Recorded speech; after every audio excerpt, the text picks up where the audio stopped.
You're That's ready. fine. Yep.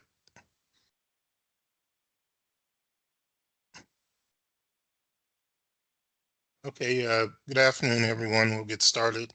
It's 2:02, so we'll call the meeting to order. Welcome, subcommittee members and members of the public, to this October 23rd, 2024 Governor's Workforce Development Board Barriers and Underserved Populations meeting. For the record, my name is Ken Evans, Chair of the Barriers and Underserved Populations Subcommittee. And I will mention we're on a different platform today using Microsoft Teams. However, we're still following all the standard administrative and logistical protocols. So with that, Katie, will you please take roll call, confirm a quorum, and verify posting? Sure thing. Thank you, Chair Evans. So first for roll, we have Chair Ken Evans. Here. Thank you. We have Vice Chair Dr. Tiffany Tyler Garner. And I think she's Here. monitoring. Okay. I'll come back to her. We have Okay. Jerry Merritt. Present. Thank you. We have George Galt. Here. Thank you. Kevin Landry. Here. Thank you. We have Dave Drybelbis. Okay. We have Michael Yoder. Mike said he was here, but just had to step out for a couple of minutes on a chat. Okay, thanks, George. And then we have Dr. Evelyn Thompson-Hilbert. Present. Thank you. Mr. Chair, you had two pre-notified absences and that were excused for Crystal Slaughter and Derek Jimphy. For our non-voting members, we have David Schmidt. Here. Thank you. And then we have Cam Green.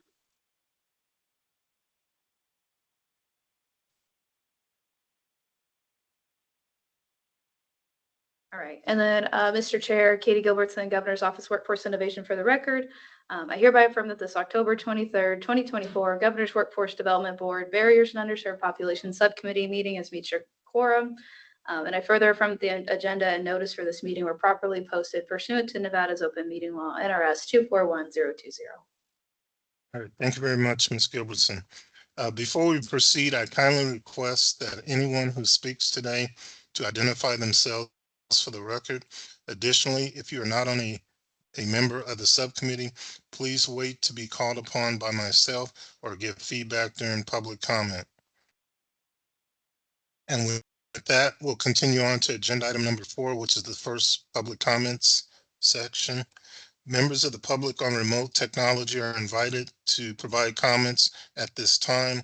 I also know that we have or may have some people meeting in person, so I'll be sure to include that as well. No action may be taken on any matters during public comments until the matter itself has been included on an agenda as an item for possible action. Any public comments in Las Vegas? None. Okay. Any public comments virtually, meaning on Teams? Okay. How about any public comments on the telephone?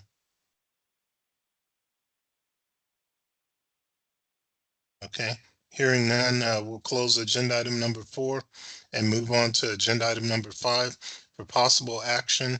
Is there any discussion before I call for a motion to approve the July 24, 2024 Barriers and Underserved Population Subcommittee meeting minutes? Any discussion? Okay, hearing none, I call for motion. Somebody want to make a motion to approve the minutes? It's Kevin Landry for the record. I make a motion to. Go ahead. Okay, I think I heard Kevin Landry make the motion, and the second. I'll second. Evelyn Thompson-Hilbert. Okay, I heard Dr. Evelyn Thompson-Hilbert second. So it's been moved and properly second. Any further discussion? All those in favor, please say aye. Aye. Aye. Any opposed? Any abstentions? Okay, please let the record reflect that the motion carries and the minutes are approved. Moving on to agenda item number 6 for discussion and information only. I would like to recognize DEEDR Chief Economist David Smith to share a data update on the underserved populations this subcommittee is focused on.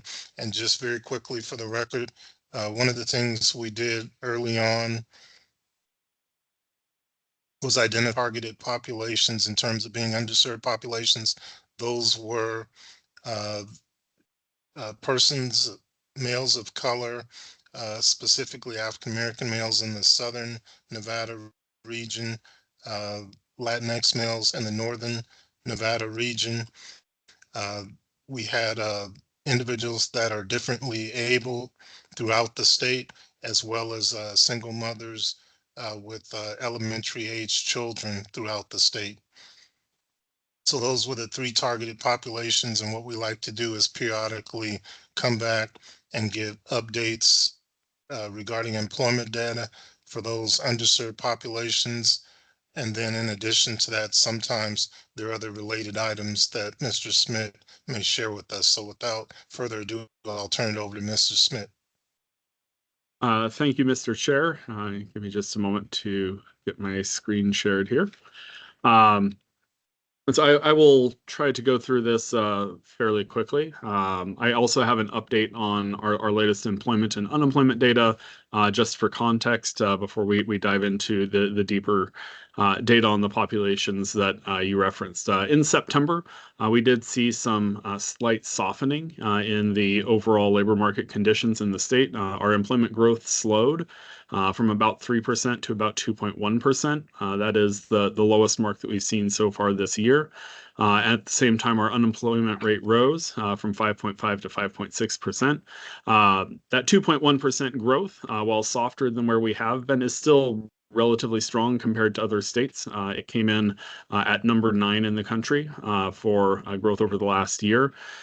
We have consistently been kind of number 1 to number 4, so that's a bit of a step back. Part of what we're seeing is some of the impacts from the closure of the Mirage in Las Vegas. We've seen in the last couple of months employment come down by about 2,000 to 3,000 individuals. This is similar to the total employment that the Mirage indicated in their WARN notice to the state. I don't think it's all entirely in that industry, but also through food services and some other related things that would go along with the closure of a resort on the Strip. But that has taken a bite out of the employment growth that we've seen in the last couple of months. The unemployment rate also, while it's ticked up a little bit, we haven't seen any increases in job loss driven unemployment at this level. It is only slightly above the range that we have been so far through 2024. At the same time as we saw those numbers, we did actually see the fastest increase in hourly wages in the state that we've seen so far this year. In January, wages were growing pretty softly at about 1.2% over the year. Most recently, growing by 4.2% over the past year. Notably, this is slightly above the average rate of inflation that we've been seeing. And so the hourly rate of pay most recently has crept up above that level of inflation, helping workers to keep up a little bit with the level of prices and increases that we're seeing. As I said, we rank number 9 in the country right now in terms of job growth. Looking at the industries in the state over the last year, the only industry that's seen a really significant decline is in the wholesale trade industry. That has slid by about 4.7% in the last year. Over the month, you can see where we had some of our biggest drops in the construction industry and then in the leisure and hospitality industry. Construction had been growing very fast. So this is just a bit of a retreat to a more normal level of growth. It was up about 11.5% over the year, now up 8.8% over the year, which is about 4 times faster than the overall level of employment growth that we're seeing. So still strong, just slightly lower than it was last month. The unemployment rate is number 2 in the country, second to the District of Columbia, and just a bit ahead of where Illinois and California and Kentucky are. As I said, most of our unemployment is not driven by job loss. This data is through June. It'll be updated for the third quarter on our observed Nevada Day this Friday. So it is slightly older, not exactly the same as the most current number, but you can see that there's about 8 other states that are at or above the level of unemployment due to job loss that we're experiencing in Nevada. Where we stand out most is in people who are employed from either re-entering or entering the labor market for the first time, as well as people who quit their prior jobs. Looking at the change in those 2 measures, unemployment due to job loss and unemployment for other reason, Nevada is one of the states that saw a decline in both of those measures over the past year.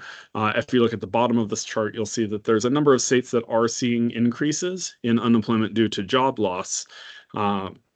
Why I think this is something to keep an eye on. I don't think it's yet a red flag, but it is something I'm watching, because in a recession, the typical path that we see unfold is this sort of counterclockwise cycle through this chart, where first you see an increase in unemployment due to people losing their jobs. As the recession kind of hits its bottom and starts to recover, you see an increase in unemployment as people re-enter the labor market. And then as the recovery unfolds, you see declines in unemployment from both of those causes. And this is true both in Nevada as well as in other states. But right now, we're down in the region that I have highlighted with a box in the lower left corner, where the rates will move around a little bit. They increase, they decrease as the ever evolving labor market moves and shifts, and who gets captured in the sample in any particular month will change. So as long as we're kind of moving around within that area, I think we're still in kind of a normal place. We haven't seen the dramatic increase in unemployment due to job loss that could signify that there was some deterioration taking place in the economy.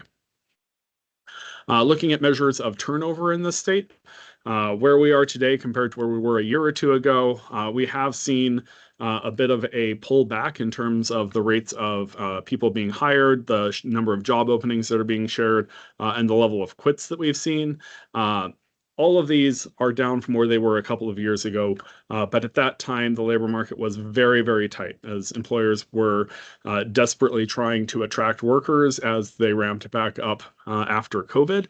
And if you look across all of these measures, we're actually pretty similar to where we were back in 2018 or 2019. So it's not that we're seeing a big pullback in overall activity compared to anything normal. Rather, we're kind of returning to a more normal level of activity. In fact, if you were to draw a line through the trend for hires from 2010 to 2020, you would end up with a trend that looks very much like we've seen in the last couple of months, as we've sort of gone through that surge in hiring following the pandemic and settling back down to a more normal or sustainable level of activity.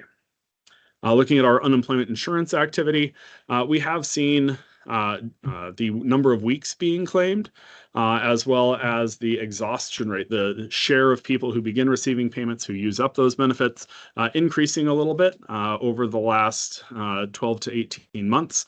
Normally, I would expect these measures to be a little bit lower than where they are. So I do think we are seeing people who are claiming unemployment claiming for a slightly longer period of time. As the job market has been softening a little bit and getting out of that crazy level of activity, that makes sense.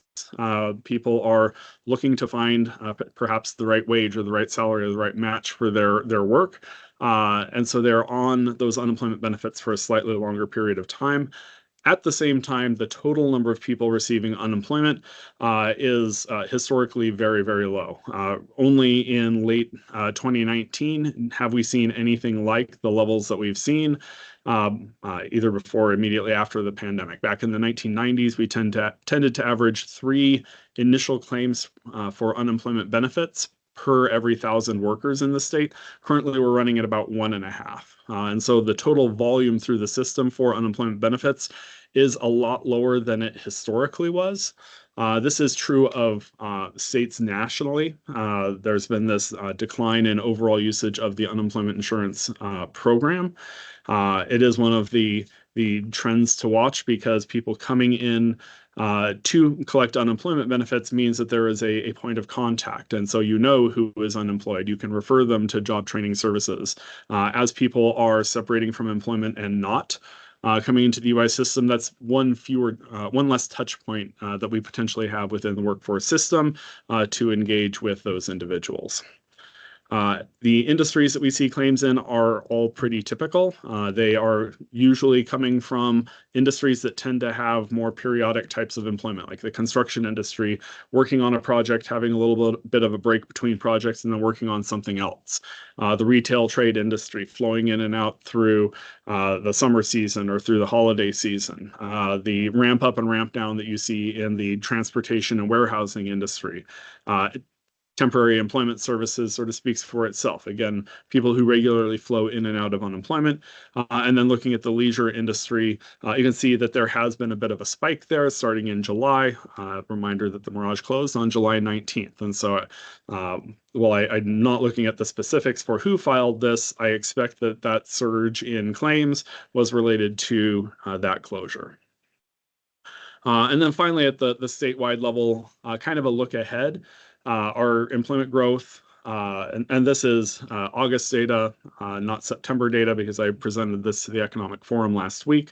But our pace of job growth currently 2 to 3%. Our expectation over the next 10-year period is for that employment growth rate to slow to 1.3%. That's better than the national expectations of growth of just 0.4%.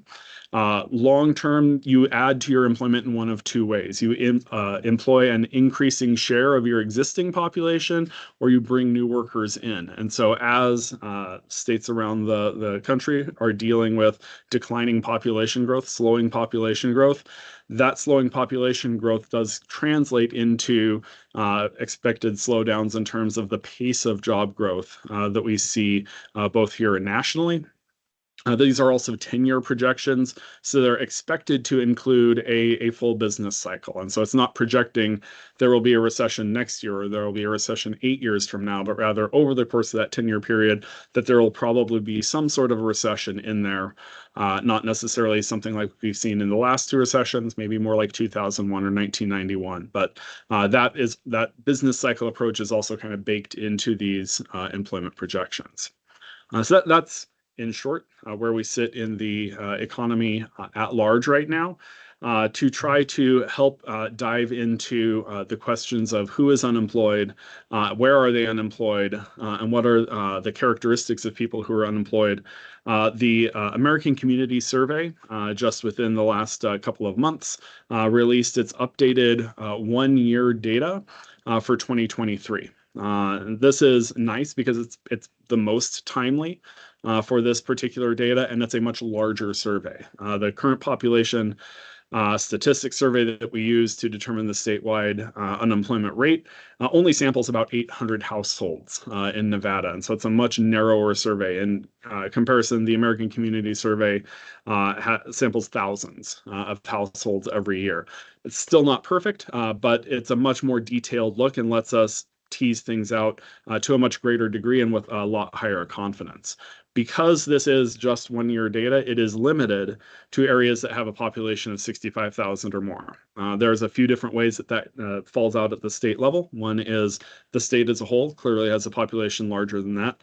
At the county level, Washoe and Clark counties both have a population of greater than 65,000. And so we've applied this analysis there. There's also public use microdata areas, which are regions that are constructed to have a sufficiently large population. They span the state, but they're, especially for rural or smaller areas of the state, they will span from Pahrump and Nye County all the way up through the northeastern corner of Nevada and Elko County to get enough population to make these areas fit. But another way that we can do this is to look at what are called census designated places, which usually correspond to cities or for larger cities, areas within cities. And so that's what I'm presenting here today. You should have gotten a Excel spreadsheet in the meeting materials. That has all of the details. I'm going to do some quick summaries here, but that spreadsheet is built using 2 of the 3 criteria for high unemployment. that were defined in AB 354 from the, I believe, 2017 legislative session, specifically identifying groups where the unemployment rate is either 4 percentage points higher than for the corresponding population within the area being looked at, or the unemployment rate is more than double. There is a third criteria in the legislation, which is higher for 3 consecutive years, but because of changes in definitions over time, sometimes within the ACS data, that can be a little bit more variable about whether a group is included or not, or has those 3 consecutive observations. Also, because these are census designated places, the names of the areas may correspond somewhat loosely to what you would think of as the area. If we look at the 2 areas in the north, which are Reno and Sparks, you'll notice that there are some things that are missing. If you're familiar with the area, Sun Valley is not included here because it's its own place, but has a population of less than 65,000 people. Hidden Valley, Southwest Reno, other areas that are not included here because they're kind of designated as their own spaces. And so as I present the data, just know it's a pretty good representation, but not a perfect representation of how you might picture the places being named. Similarly, in the South, some areas like South Summerlin, not included. Boulder City, not included. Again, these are typically places that just have a different name in the census data. It could also represent urban Indian areas or other designations that are split off. But you can see in the Las Vegas Valley, we do have North Las Vegas, Sunrise Manor, Las Vegas, Spring Valley, Enterprise, Paradise, and Henderson. And so it does give us a little bit of geographic diversity within the valley to try to tease out where within the Las Vegas area do we see people concentrated with higher levels of unemployment overall. If you're looking at that Excel workbook, just to highlight a few things, in the example on the screen, row 22 has a bunch of zeros in it. That doesn't mean the number is 0. What it means is the data was insufficient to put any data into those rows. So even at this 65,000 city level, if you get super narrow, you may not always have the data that you're looking for. And then below the main table that'll show up when you first open the workbook is this table of high unemployment groups that meet one of the 2 criteria that I described and are in here. For unemployment 4 percentage points higher than the population as a whole, or more than double the population as a whole. As you look through, you'll see, for example, on line 34, some of these have different population groups. The census produces data for educational attainment only for the population 25 to 64 years old, so that there's been time to potentially complete a bachelor's degree. So when we say someone who's less than a high school graduate or has a high school or equivalency, that excludes people who may have a high school equivalency and are 22 years old, even if they're not in college, just by the way these definitions work. And so some important distinctions as you use the data for age or race or ethnicity-based classifications, it's the total population 16 or older. For the sex or poverty or individuals with disability groups, this is the population 20 to 64. And then for the education groups, it's 25 to 64. All of that feels like it's sort of one big caveat, but then to run through some of the groups that we have data for here for the different cities. In all of these charts, the specific group is in red, and then the corresponding population is blue. To help give you an idea, is unemployment generally high in this particular area, or is it high for this particular group? And so, for example, here for women with children who are under 6 years old only, so preschool age children, you can see in North Las Vegas, the unemployment rate for women like this is north of 7.5%, while the corresponding population as a whole is below 5%. That's one of the largest areas where we see this concentration within North Las Vegas. And I see Dr. Tyler Garner has her hand up. Are you able to discern whether or not there be any significant fluctuations or improvements in the rates for this population? Like, are we able to say that the needle is moved in one direction or another? Yes. David Schmidt again for the record. The benefit of using only these particular city designations as opposed to like a census tract or a zip code or something else is that because the census publishes this data annually, it is possible. And I have the charts, but just not in the presentation here for 2022, and can share those out with Katie afterwards so that you can see how it's moved. Because the alternative is to use 5-year average data, where it gets a lot harder to see. The numbers may have moved, but was it a change this year, 2 years ago, 3 years ago, 5 years ago? Gets a lot murkier, and so harder to do for all of the areas of the state. But for the areas indicated here, you would be able to look and see what the trend line has been.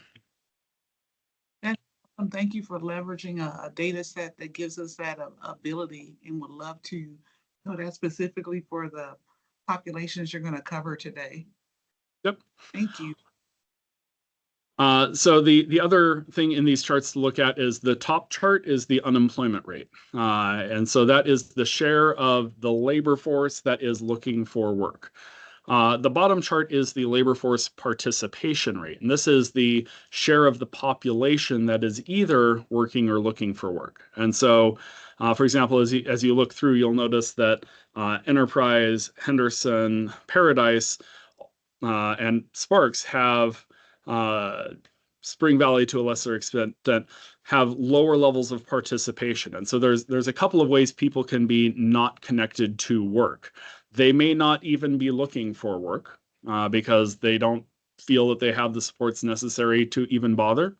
Or they might be looking for work and can't find a job that will meet with the requirements that they have or the needs that they have. And so I think for thinking about barriers to employment, both of those paths require looking at. If you have low participation but low unemployment, that probably means you have a lot of people who just aren't looking at all. If you have higher participation and high unemployment, it might mean a lot of people are looking, but they're having challenges finding the work. And so looking at the intersection between labor force participation and unemployment can help give a sense of the level of engagement and job search that's taking place for that unemployed population. Dr. Tyler. But what would you say is the case in this instance, based on what we know about job growth, so opportunity being present? Would you say that they are unable to find a good match for their needs, or just are not engaged?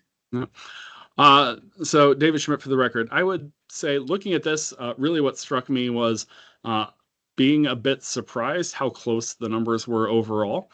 The participation rate for women with children under 6 years old do tend to be lower than the population as a whole. But in most cases, the rate is still up above 60%. And so we're talking about a difference of maybe 5 or 10 percentage points, not 40 to 80%. So we're not seeing very large gaps. Occasionally, like Paradise has one of the larger gaps, Henderson has one of the larger gaps. These areas where maybe there's fewer people, you could also see an income effect. If you have a two-income household that's made the decision for one person to stay home actively, if you're looking at a higher income group, you might be seeing more of that, where it's a single income, not a dual income household. For unemployment, again, the numbers are fairly similar. And I think we're seeing some impacts of the generally improving economy over the last 4 years. If you look at a 5-year average data for this, you're going to be looking at a period that's still including COVID. But by using 2023 data, we're really kind of looking at what's happening as close to now as we're likely to get. And I see, Chair, you have your hand up.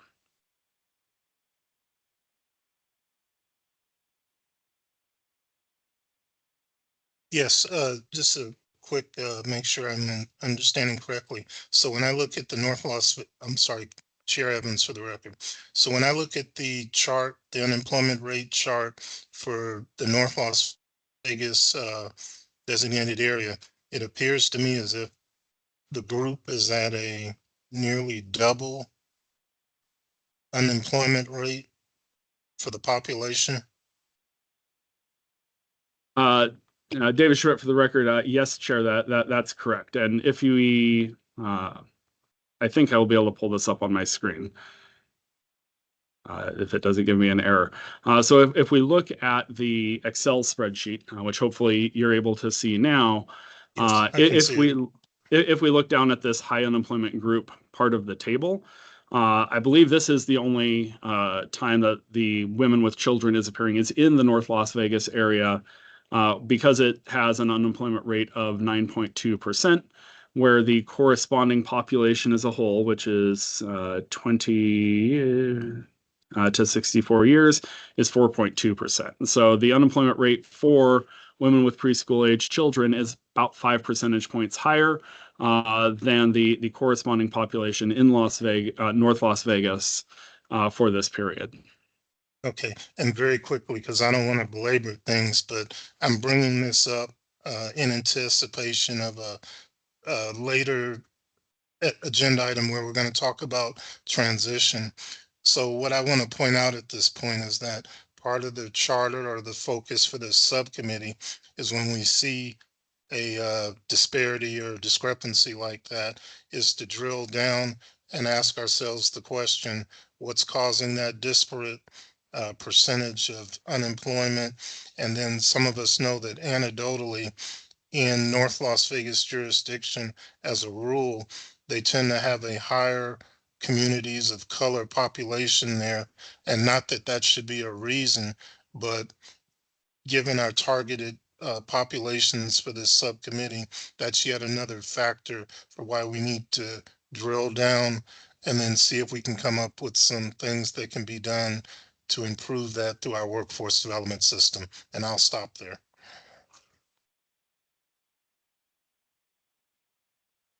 Dr. Thompson Hilbert. Yeah, very quickly, and I don't know if this is a possibility, but you'll tell me if it is or isn't. Kind of based on what Chair Evans was just talking about, is there anything to measure what percentage, say for example in North Las Vegas, may have been people moving into the state? Because I know in Southern Nevada specifically that is a huge variable, but I don't know how you could measure that.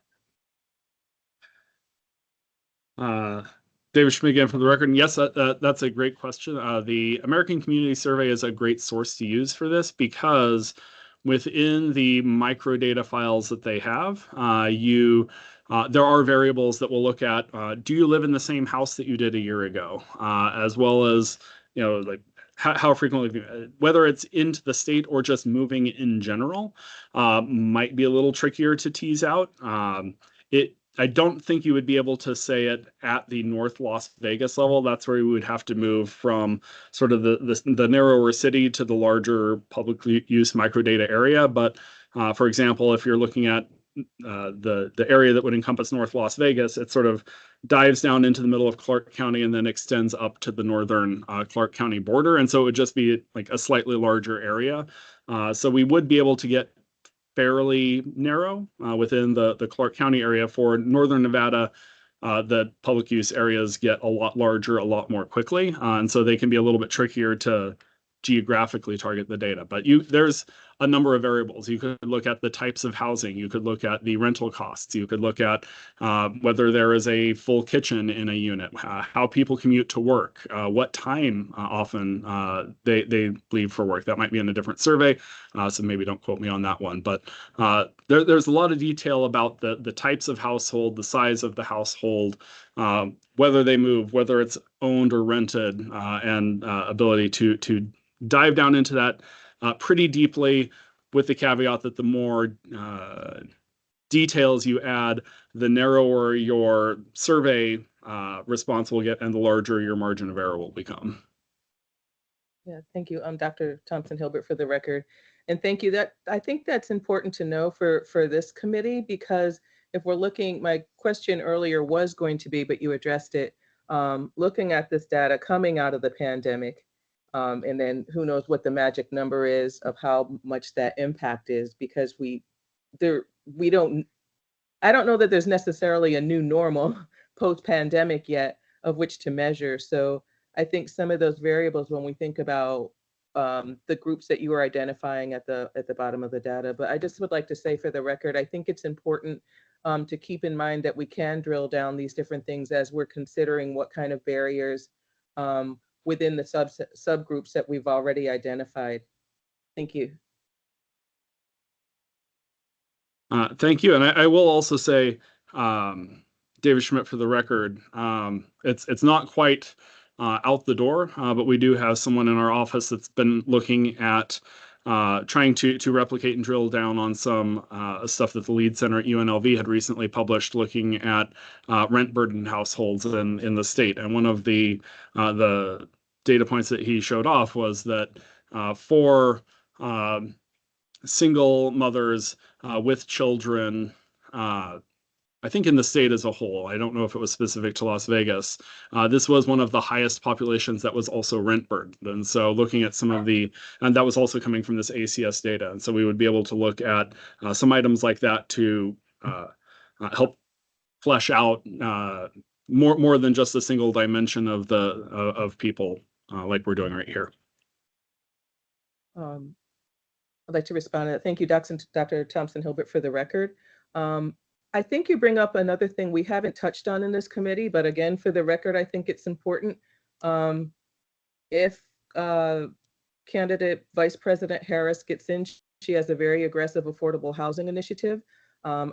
Most of us probably know there's a very aggressive affordable housing initiative through the county taking place that I know some people are working on.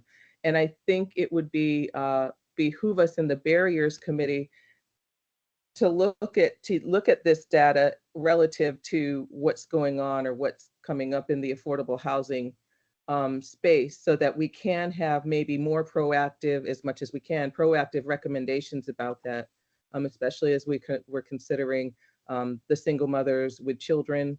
I just want to say that for the record. I think it's important to look at that data and what the potential funding and housing credits and et cetera that are all in the pipeline at the moment. And this is Chair Evans, for the record. Thank you very much for bringing that up, because it was on the tip of my tongue to mention some type of correlation there, because I think what this committee needs to keep in mind, to your point, is that we had already identified a child care challenge. And then if we layer on top of that a housing burden challenge, it's imperative that as we're trying to service this and other targeted groups, we keep all those things, because it may not be a simple matter of just getting them a certain level of compensation. There may need to be some other things or incentives, mitigating things that you can do, like tax credits. Or the bottom line is there's a bigger picture that this group needs to keep in mind if we're really going to move the needle. So thanks for bringing that up. And Go ahead, Mr. Smith. Thank you, Mr. Chair. And just wanted to say at this point, the remaining slides that I have follow this same format. So if we're running short on time or you need me to move along, all of the materials in here are there for the subcommittee to look at. With that, you have, Mr. Smith, you still have some time, plus we have Q&A built in. So go ahead and cycle through the slides, and then we'll have end of presentation Q&A. Thank you very much, Mr. Chair. So the next group, as you mentioned before, was the Black or African American population. You will notice for both Reno and Sparks, there isn't enough data to present anything here, but the areas are still in the table just to keep the structure the same. And you can see here where you have the highest concentrations of unemployment are for the Las Vegas area, which sort of reaches into central Las Vegas from the west side, and then extends up toward Highway 95 in the maps that you can flip back to if you want to compare. Has one of the higher populations, as well as the Sunrise Manor area on the east side of the valley, where the unemployment rates are most divergent from the population as a whole. Looking at labor force participation, it's pretty similar across the areas, with slightly higher levels of labor force participation for the Black or African American community in Spring Valley. Also looking at individuals who indicate that they are of Hispanic or Latino ethnicity. This is a little bit different. The way the Census Bureau calculates this is it's two separate questions. They will ask about your race and they will ask about your ethnicity, which is why this specifies individuals of any race to sort of align with how the question gets asked. This is something that is in the process of changing. The Census Bureau is combining these questions into one question and making it more broad. That's probably an effort that will be unfolding over the next couple of years, but will ultimately change how this data is reflected. Here you actually see first that the labor force participation rate tends to be generally higher than for the population as a whole. And so this is a community that is more engaged in either working or looking for work. The unemployment rates, there really aren't any areas that are dramatically higher than the area. The largest is Henderson, and that's a difference between about 3.8% to about 5%. So there is a bit of a difference there, but in none of these areas would it be large enough to qualify under the AB 354 criteria as a high unemployment group for either being 4 percentage points higher than the area or more than double the area. It might pop up in some areas as being higher for 3 consecutive years. That's the third criteria under the legislation, but that would be the only one that would flag this community as having particularly high unemployment as of 2023. Where you do see a lot more elevated unemployment is people who indicate that they are 2 or more races. And so this is one of the reasons why the Census Bureau's current methodology is challenging, because it's very you're this or you're this. And so it's been an emerging issue that a lot of people will say, like, but I'm lots of things. I am a complex human, not the category you want to stick me in. And so teasing out the difference between someone who flags himself with a identifier or someone who uses 2 or more races or some other race can be a little bit tricky in the going from the data to the real world. But this is an area where you will notice the unemployment rates do tend to be higher across the areas for which we are able to look at the data here. Largest difference being in Sparks, Nevada. But across a lot of these areas, 1 or more percentage point difference in terms of the unemployment rate. Also, higher levels generally of labor force participation. And so it's an engaged group that is working or looking for work, but tends to have higher unemployment. It's more difficult for them to find work, even though they are looking for it.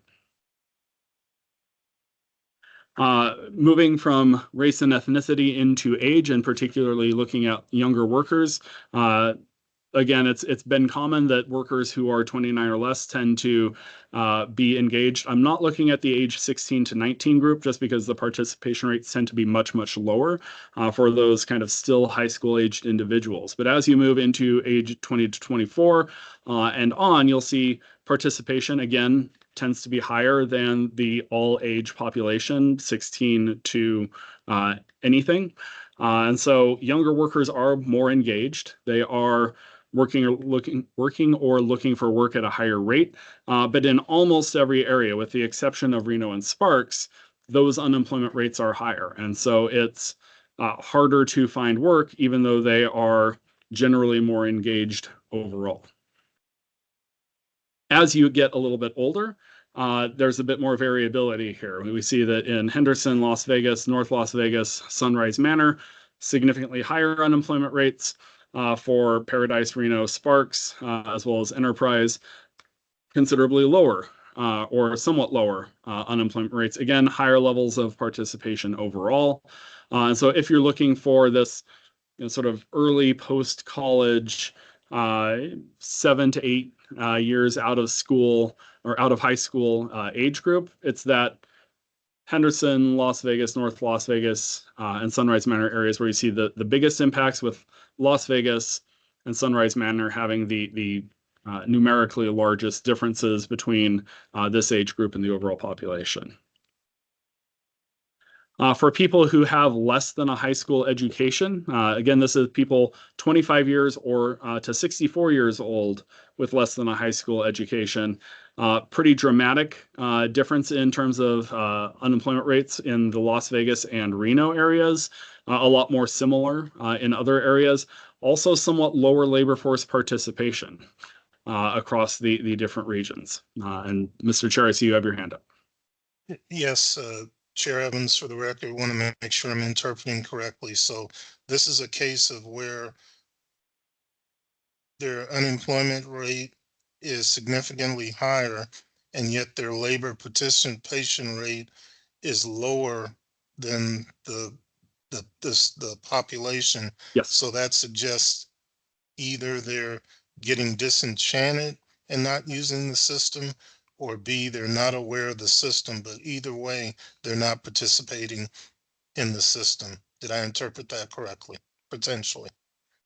David Schmidt for the record, and how I would characterize it is pretty similar. Like, these are people who are less likely than the population to be working or looking for work. So there is kind of a disengaged aspect for whatever reason, whether it's someone who's at home voluntarily or fed up with the workforce is harder to tease out. But overall, less levels of engagement, and particularly for Las Vegas and Reno, when they do try to work, they have significantly higher delay or lower rate of finding work. And so for Las Vegas, you're looking at a difference of 5 to 10%. So, for a given person, they're sort of twice as likely as the population to be unemployed when they are out there working or looking for work. Okay, Similar difference in ratio for the Reno area. right. So, Chair Evans again. So just very quickly, part of the charge for this group is to try to get to the root cause and then make sure that the system is being responsive on the front end in terms of access and awareness, and then on the back end in terms of actual placement, ideally in a livable wage, career-oriented situation. And I'll hold there because I see other members of the subcommittee, Mr. Galt or Member Galt. Go ahead. Thank you, Chair Evans. I was just wondering if retirees would be in this category of people. Something like 40% of our population in Mesquite is over 65. They're not looking for work. Yeah, David Schmidt for the record, and thank you for the question. In this case, for the education population, the relevant comparison population is age 25 to 64. And so for this, that would not be a component. But if I go back to the age categories here, the population in blue does include everyone from 16 to 150. There's no upper end cutoff. And so you will see, if you look at the blue bars between this chart and this chart, that aspect comes into play. So the education chart will cut off ages 16 to 24 and ages 65 and up. And so the different levels of participation that you see from these groups is calculated here. It's certainly a very important observation, particularly if you're thinking about the labor force participation rate, because of those, the labor force participation rate is the labor force, people working or looking for work, divided by the population. And it's the, generally speaking, at the high level, it's the civilian, non-military, non-institutionalized population 16 or older. And of those people who are not in the labor force, which is about 37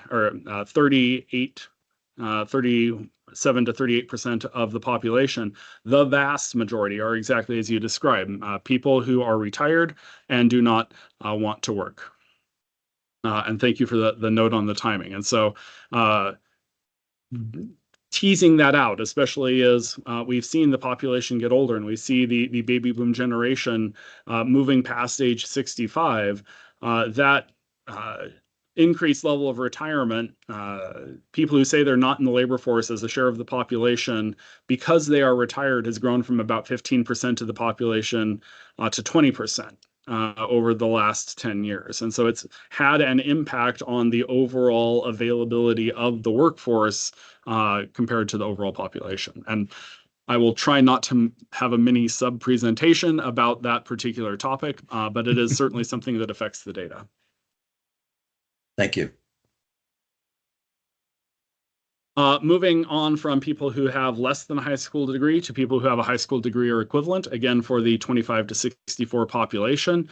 You can see here the unemployment rates tend to much more closely match the area as a whole. Paradise, Reno, Spring Valley have some of the largest gaps here, but they're not 5% to 10%. It's more like 7% to 9%, or excuse me, 7% to 10%. So the difference is a lot narrower, and the lower level of labor force participation is a bit higher. And so as people have more education, that labor force participation number tends to come up and the unemployment rate number tends to come down. This is true sort of across the state as well as in more local contexts. But that high school or equivalent does make a difference for this population. Looking at experiences for people with any disability. This is one of the largest categories where we see very, very extreme differences. Looking at labor force participation, participation for individuals with disabilities is consistently lower. I was going to say consistently lower, and that didn't make any sense. Consistently lower than the population as a whole. And there definitely are, when they are looking for work or working, the unemployment rates tend to be significantly higher. You can see in Las Vegas, 5% for the population as a whole, approaching 12% for individuals with a disability in terms of the unemployment rate.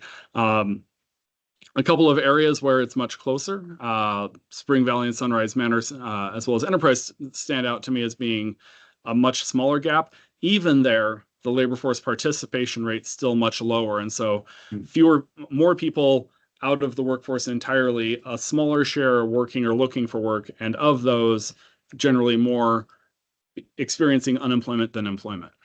Dr. Tyler Garner. Thank you so much for this rich data. I just had a quick clarifying question. Because we have such a strong commitment to a statewide approach, if I wanted to have a sense of what was happening outside of Washoe and Clark, is there any exemplar, or where might I look in this data, or is it because of the data size or set that we may not specifically have information in those areas? Thank you for the question. And the way that we would address that would be, instead of using these census places, which are much closer to like a city equivalent, public use microdata areas is probably the best way to get annual data. So 2023 instead of a 5-year average, that would cover the entire state. Within the Las Vegas area or the Reno Sparks area, these tend to be at least similar to the cities. They might be a few cities, like the Reno public use area will, for example, extend north to the northern state border within Washoe County. A couple of subregions within the Reno city to cover the whole area, not as closely tied to what we might think of as a particular neighborhood. For the rural areas of the state, it's almost one large public use microdata area that stretches from Pahrump to Elko. And so it's harder to differentiate geographically those experiences. They do try to build them in ways with similar demographics. And so it's not completely dissimilar areas, but it's a trade-off between getting enough population to have the data available and narrowing it to a concept that makes a lot of sense. But it is certainly something that we could look at. It would be like, here's the most rural public use area, and then other regions within the state. But yes, it can be done, and that's how we would do it. Thank you. That'd be greatly where the data supports that level of analysis. I think it'd be helpful for us not only to look at the fluctuations for these three populations, but to the extent we can glean what is happening in like Elko or Ely, some of the other areas. I'm thinking about Winnemucca and its previous child care challenge that had happened. So you had folks remaining at home because they could not get the care. It would help us to kind of unpack and suggest how we might leverage the fact that we have some of the highest job growth in the country to identify pathways and even inform employers on strategies that could be leveraged to get more folks into the labor force by accounting for some of the other challenges that we're seeing, if that makes sense, does it? Yep. And And please, Mr. Chair. no, go ahead. You're gonna, I'm sure, say it. Go ahead. With that, I was just kind of say that that's the groups that I was looking at. Again, this is just coming sort of straight from the census data, not crossing different demographic items. If there are specific things that the subcommittee would like to look at in a future presentation, certainly willing to take some feedback on that so we can incorporate that with this next year's worth of data while it's still relatively fresh. And with that, I'm perfectly happy to answer any other questions the subcommittee might have. And well, Chair Evans, for the record, first of all, great presentation. As always, this is what we need to see on a regular basis when we meet quarterly, and then there may be in between. And then the other thing that I want to say, I don't know if you can quickly go back to a slide, but there was a slide that talked about, there were two slides. There was one that talked about unemployment by sector, and it had logistics, retail. Yep. And then a follow-on slide was employment. Yeah, very quickly, what I want to say is part of the charge of this group obviously is to try to get people to use the system and improve the system where necessary. But I guess my concern and question would be, is there a way to make sure that the system is steering or at least making people aware of where either a sector may be saturated, therefore there's increased unemployment because it's saturated, or B, more positively, the follow-on slide to this where it talks about employment increases, which I'm going to say it a different way, tells me there's a need for additional workforce. Are we pointing people in that direction or making them aware of those opportunities? That may not be your direct charge to answer, but if there's a way to figure out via data if we're doing that with the system, to me, I think that speaks to the system efficiency and the system effectiveness. And I'll stop there. Okay, I'll David Schmidt for the record, and I'll try to answer a partial question here.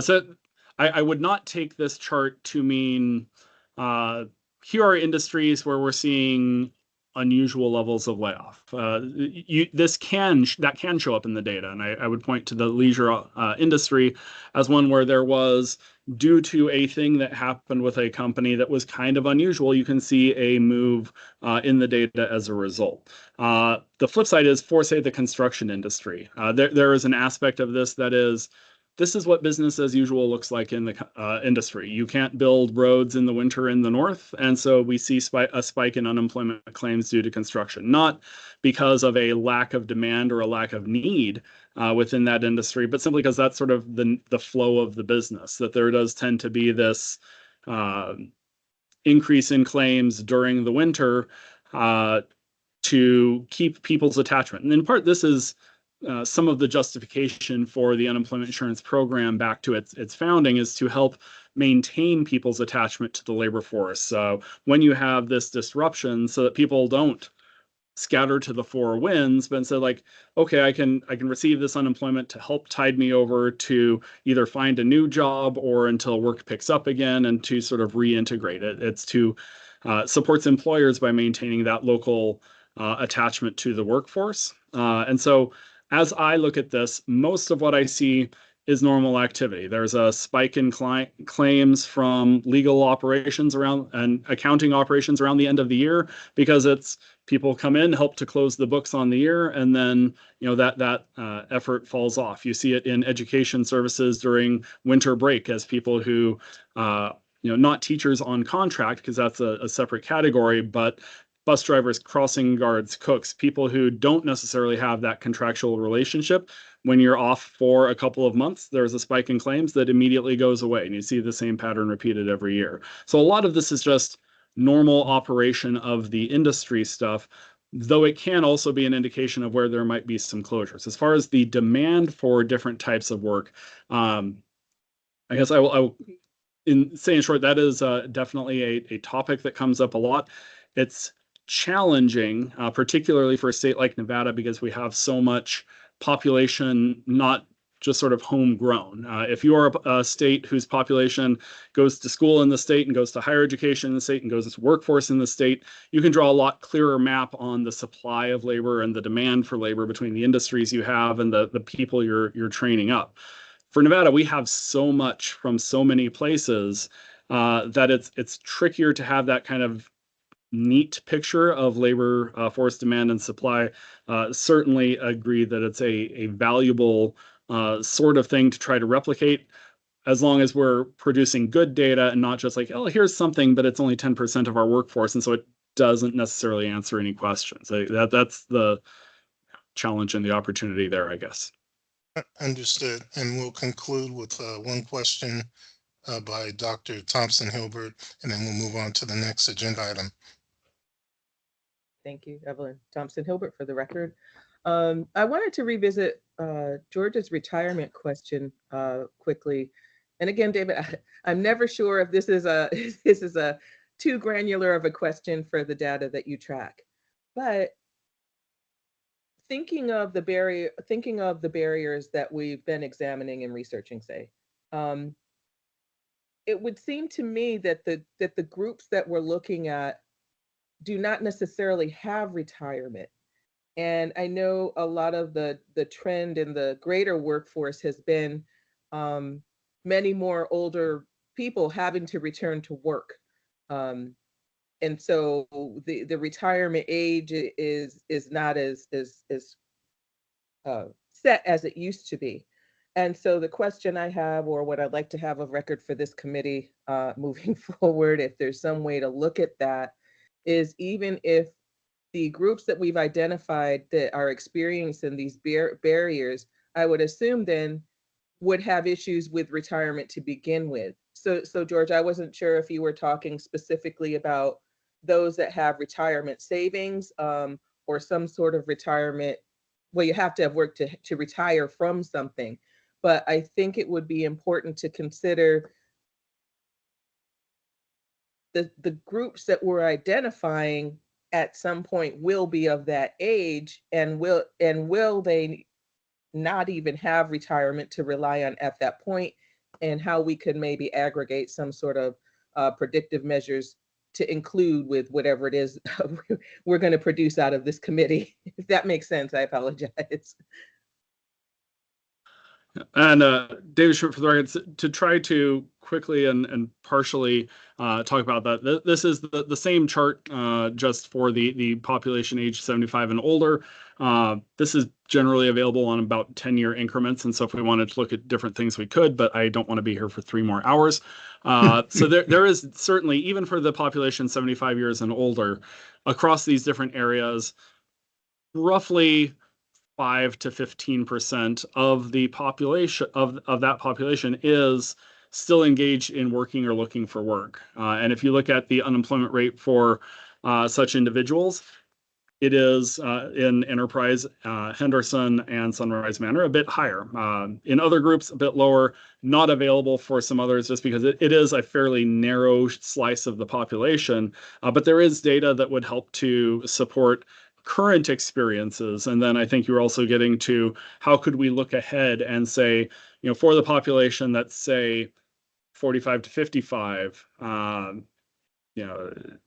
54 to 65 and so on, like what other slices, like what does that curve look like, and what experiences might we expect from the past, and try to pull it to the future. I do think there would be data to help support an analysis like that. And then I'm going to go ahead and take privilege of the chair because we've got time. Member Gall, go ahead, please. Thank you, Mr. Evans. In 2019, the city of Mesquite was working with the Nevada Rural Housing Authority, and they did a market study for to determine the types of and uses of apartments and so on. And what they found basically was a divided group. There was a very well-to-do group come and buy homes in Sun City. There was also a group, what you typically think of as retired people living on Social Security. So there are both, at least in our experience. Thank you very much, Mr. Galt. And again, that's important to know because I believe if I interpret it correctly, what Dr. Thompson Hilbert is getting at is the need to be proactive versus reactive in terms of our system so that we don't, forgive me for saying it, lack of a better way, play whack-a-mole. We take care of one population and then another section of the population comes to bear or presents itself 5, 10 years later, if not sooner. Did I interpret that correctly, Dr. Uh, Thompson Hilbert? Somewhat, really what I'm driving at, as those of us that are older knows, the time goes so fast and the system moves so slowly. So those that we're looking at as not just the 55 or 45 and over, but even in those youth groups, we see this all the time in foster care. They age out, they get older, they become a lot of the adults that I know I've worked with. And so I'm saying if we could at least have something whenever we're going to summarize out of this committee that looks at those trends. So we're saying now we have these groups with barriers. If these groups are not served in any kind of relatively quick time, we're taking account all these variables that create the barriers to employment, quality of life, etc. They very quickly become those groups and without a retirement. And to Mr. Galt's point, we see that evidence of that already with that growing wealth gap. I'm going to go ahead and say I think I can say this since the Reagan administration that has dramatically increased. So when I look at these things like the single mother data, for example, we've talked a lot about that. Now you're talking about perhaps an entire family that if there is not stable employment with retirement, that to me compounds. Not because I have any real data in front of me that says that, but because that's the story in my head that I feel like we could at least address from this committee so that we reframe how we're really looking at these things, because the time goes on as the systems move on and people become obviously a large data sets, but they're real human beings of the larger data sets. And there is a real issue with aging in the workforce in this country. And I will shut up. And no, understood. Understood. I think the way I'll summarize it is, Chair Evans, for the record, with this subcommittee as well as the larger board, and ultimately the system serving both potential employees and employers, we want to be proactive and not reactive. And then we want to be sensitive to all segments of the population, all Nevadans, if you will, that we seek to serve. Okay, with that, I'm going to close out a great discussion. Again, thank you, Mr. Smith, for your presentation, as well as your responses to questions. I definitely want to thank the various members of the subcommittee for your questions and your follow-up. And definitely, as I get ready to transition, please continue to ask questions and ultimately support initiatives that are going to address the responses to the questions. So thanks again. With that, we'll close out agenda item number 6. I'm going to move to agenda item number 7 for discussion and information only. Pleased to recognize the Executive Director of the National Institute for the Advancement of Education, Dr. Maria Morench, to present information on the University of Nevada, Las Vegas, UNLV NTIA grant proposal, and I'll ask her to define that acronym, but I think this is a potential opportunity for us to collaborate and cooperate, as I like to say. Dr. Morench, the floor is yours. Thank you, Chair Evans.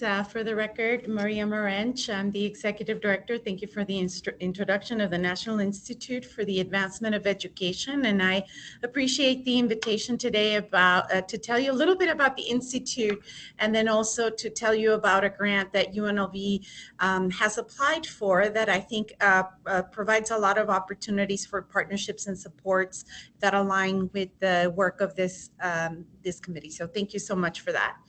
I'm going to share my screen and see if everything goes well technically. Give me a second.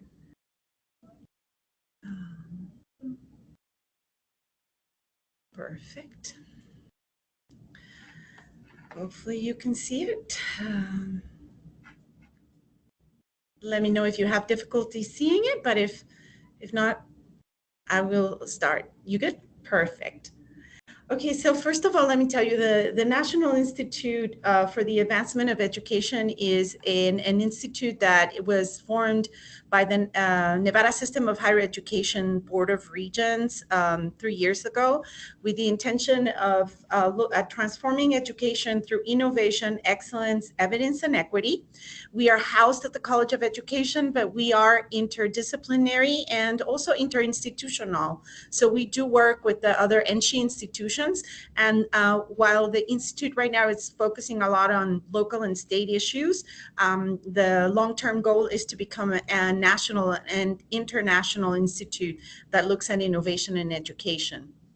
So just to give you some kind of framework of what the Institute does, we support innovative research. So we work with faculty members and other researchers and looking at research questions that are of pertinence and importance, and then make sure we provide support, whether it's through direct funding or by applying for some grants to support that piece.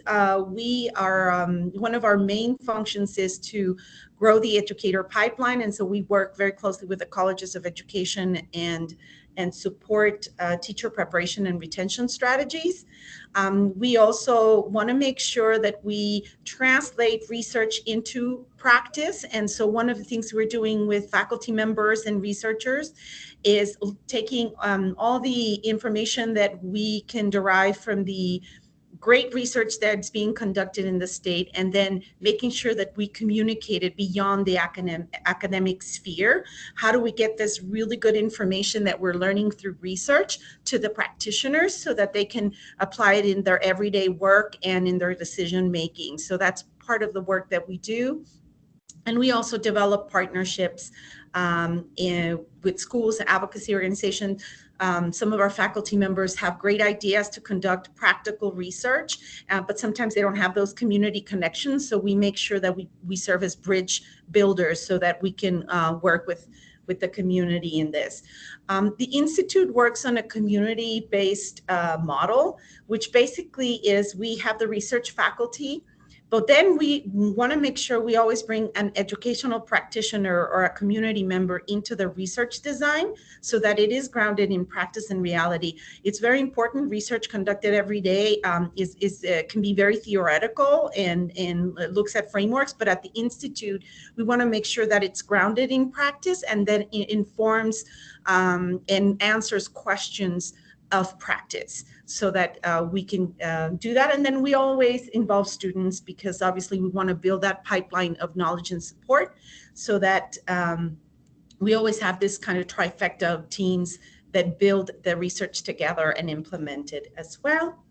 Just to give you some idea of some of these specific projects we're working on, we're working right now in assessing the impact of wraparound services, offering academics interventions and supports. That's a project where currently we're working with the City of Henderson and communities in schools, but also exploring opportunities with the City of Las Vegas and the City of North Las Vegas.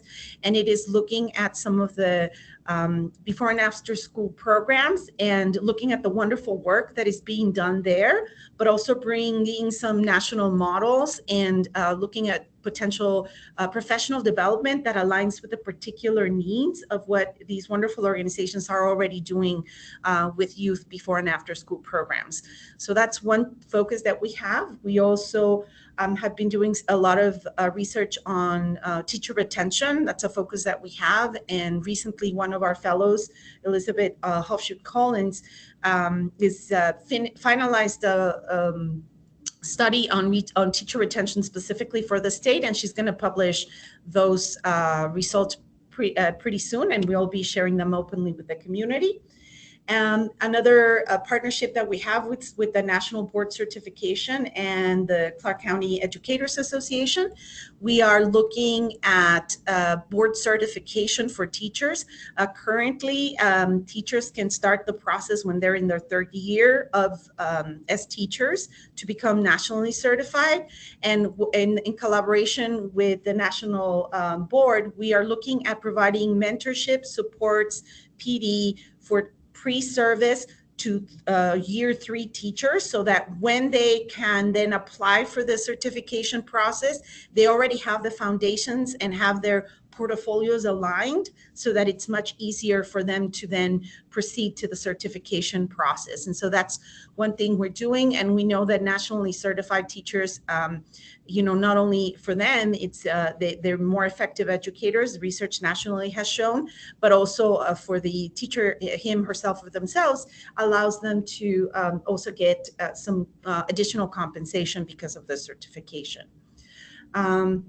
We also have professional development that we develop in collaboration with the community and looks at community needs. Be happy to talk more about professional development, but since we're going to talk about the grant, there's a connection there. And we also support other projects that have to do with workforce development as well. We're currently working with one of our faculty members, Dr. Sher Singh, that has a project that is helping young professionals to get prepared for careers in information technologies. We also have a variety of other grants that we have that focus on teacher retention and preparation, special education, as well as some of the paraprofessional paths that we have for teachers. So it's pretty varied, and we're collaborating with a lot of faculty members, specifically here from the College of Education. But like I said, we collaborate with everybody. So now let me tell you a little bit about this grant, the NTIS grant, and that stands for National Telecommunications and Information Administration. They have in the past put several calls for proposals for grants that work on projects that diminish the digital gap, or that are working to accomplish digital equity. And so the last competition closed just a month ago, a few weeks ago, and the University of Nevada, Las Vegas put in a proposal. So we have finished the grant. I'll give you a little bit more details about the grant focus, and put in the application, and are hoping to hear back from the NTA in the spring to see if we've received that. So the project that we applied for was Bridging the Digital Divide, Empowering Las Vegas Through Broadband Access, Digital Literacy, and Financial Inclusion. And this project basically looks at digital equity and the barriers that exist in this area, and looks at 3 areas. There's going to be 3 projects. One of them is going to be to enhance broadband access, and not only here at the campus and all the different places that are aligned and coordinated with UNLV, but just to make the access even broader for our community. Then also providing access to technology. So there's a part of the grant where we will be asking for technology devices for individuals to be able to either get through a loan, which we already have a loan program here at UNLV for our students, but it's going to expand to community. And there will be just some ability to access devices that are not for loan, but that the individuals in the community can then keep. This comes also with technology assistance and support from the university, and that was written into the grant.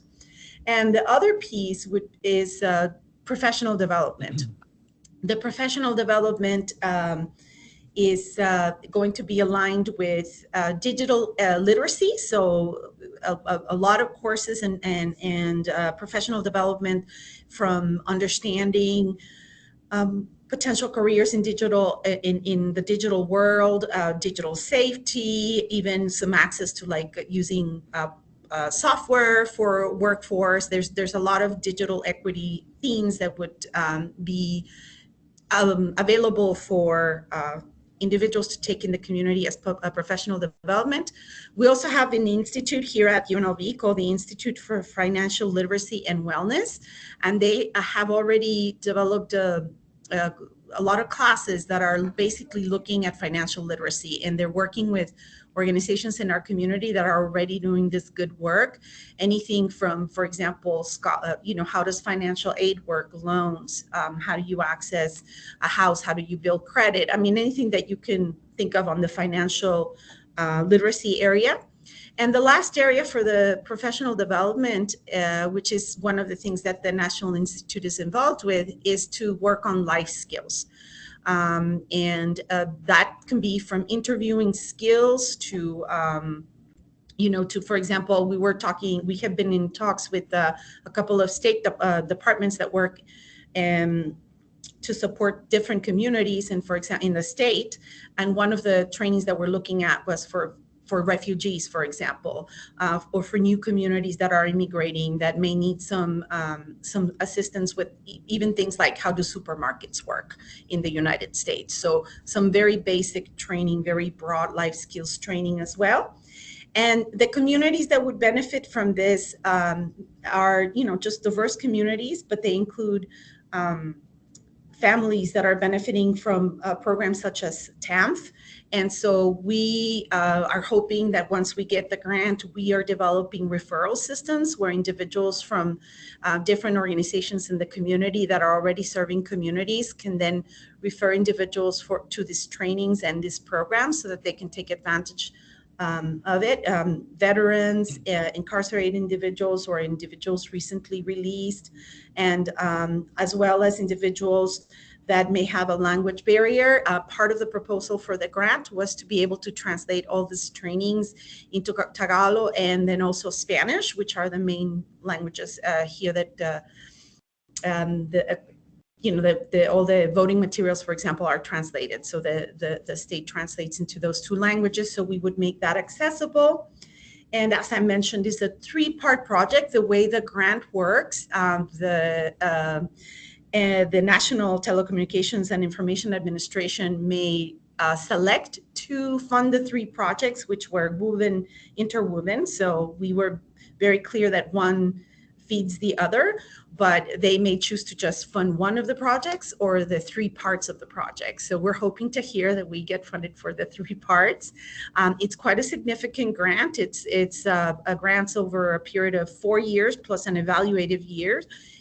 In a total of over $17 million. So the impact for the community and the university would be quite ample, and we're hoping to hear good news. But one of the things that we really are going to need is once, if we are fortunate to be approved for this, is we have a great collaboration internally at UNLV. The PI is actually our Vice President of Digital Transformation and Chief Information Officer, Kivanch Owner. He would be leading the project, as well as Dr. Jonathan Hilbert, who's an Associate Dean here at the College of Education. But we are partnering with the Office of Online Education, with the Institute of Financial Literacy and Wellness, as well as just throughout the university would be supporting the work of the grant. Internally, but we're going to need to really build the community so that the individuals that can benefit from the grant can actually be connected to the resources. So we will be reaching out to committees and organizations and agencies that help support different communities so that they can then either refer or act as connectors for the grant.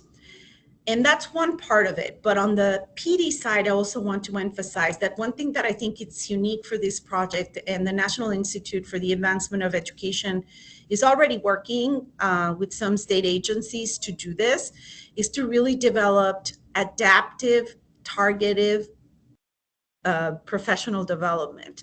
And what I mean by that is that, for example, you have all these communities, and while a topic like, for example, digital literacy might be appealing for all of them, you don't necessarily, not all these communities have the same focus of need, right? And maybe, for example, even in the skill sets that we have for life skills, some of it is like time management, right? So veterans already have time management skills down. So we would always offer everything to everybody, but we would suggest that maybe that's not an area that veterans might be interested in. So how do we facilitate that they can then maybe take a pre-selection of courses based on their needs, and that the examples in the courses are based on the realities of the communities. So one thing we're doing, for example, with the state right now, and this is even if we don't get the grant, is talking to some of the case workers and the different individuals that work together with the communities very closely to see what kinds of examples or information are pertinent to them that align with these topics. So we want to make these adaptable and almost customized, if you may, at a more specific detail than if we just present a, let's say, life skills course. And so that's something we would also bring through the grant. And I think that would be of great value to the community, because we would be listening and making sure that the examples and the curriculum is actually having an impact. And some of the things we're also adding to the project is post surveys and some post assessments to make sure that the training is actually meeting the mark. We're doing what we wanted to do, and if not, to have that adaptability to change it, to be basically asking folks, is this working for you? What about the examples? And then making adaptations as needed so that it is pertinent and it's not just a little check mark, right? Oh, I took a training, check mark, but making sure that it's actually providing individuals with the skills and information that we're hoping that they acquire. So that's basically the grant. And once we get it, hopefully in the fall, I'm speaking positively here, bringing positive energy. We would reach out to communities and start the work. We're starting some preliminary work, like I mentioned, on this, but definitely in the spring, we would have to really get together and start some of the work. We're having some advisory boards as part of the work to make sure we're communicating closely with the community. And those would be opportunities for us to reach out to you for recommendations of members, and then also connection with potential organizations or individuals that might be interested in helping us make this project a reality. So with that, I don't know if there's any questions for me regarding the grant or the Institute, but would be happy to answer any questions. All right.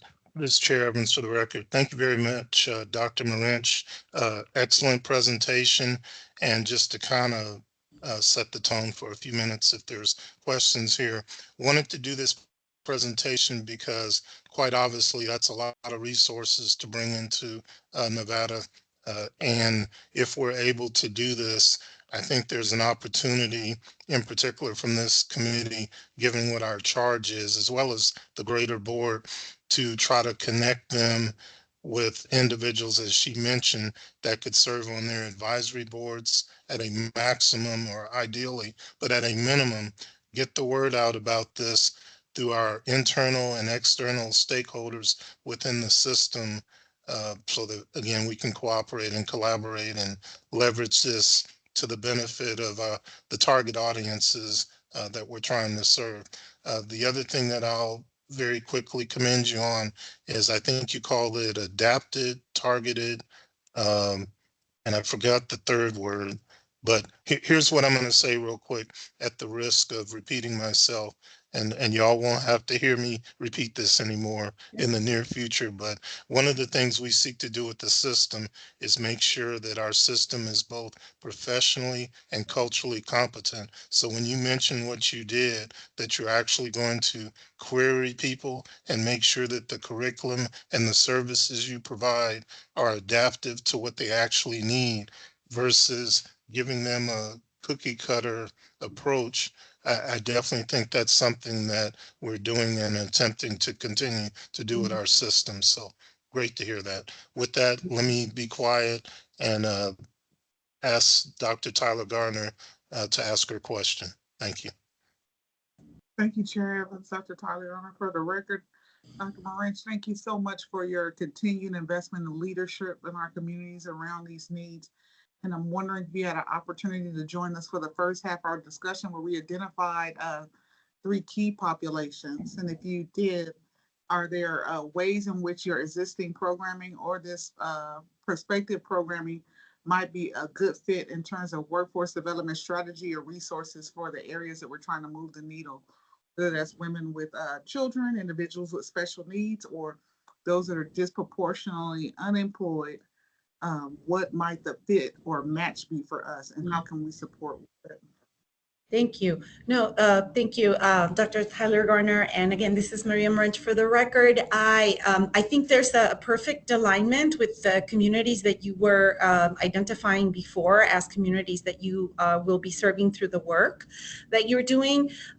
For example, one of the things we want to do too is not just adapt the curriculum based on the need, but also consider the need of the community so that they can take advantage. Our team was recently having a conversation, for example, about mothers with children or parents with children, right? That their day is goes a little bit different than if you don't have the responsibility of parenting children, right? And so how do we provide opportunities for individuals to take these classes, for example, asynchronously, if that's their preference or their need?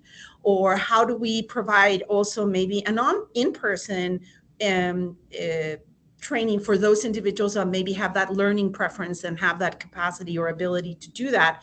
We've been having conversations about where those trainings take place. Do they take place at the community centers or the organizations that the individuals that could benefit from them would be at naturally, so they don't have to displace themselves? So I think there is alignment, and it's having those conversations. I think there's a lot of additional work that needs to be done in order to be able to align this and make these courses adaptable. But in the end, I think that they'll have a bigger impact, and it's having that flexibility in the structure of how we offer the courses and what we're offering to align them to the needs of particular communities. So yes, we would certainly be able to have a more in-depth conversation with you about how that would look and who would we need to talk to, because that's the other thing. We don't want to assume what folks need. We want to ask them what they do need, and then make sure that we then provide the resources for them to get the information and the training and supports that they need. And next we'll go to Dr. Thompson Hilbert. Hi, Maria. Good to see you again from CSN. I think first of all, kudos, fabulous project. To your point, whether you get the grant or not.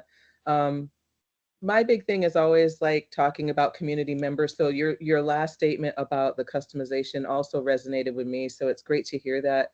And I know UCLA has an extensive asset mapping resources that they share. I don't know if you guys are looking at that, because I think one of the things that I've been talking about since I've got on the governor's workforce development board has been, it's so our systems are so heavily top down.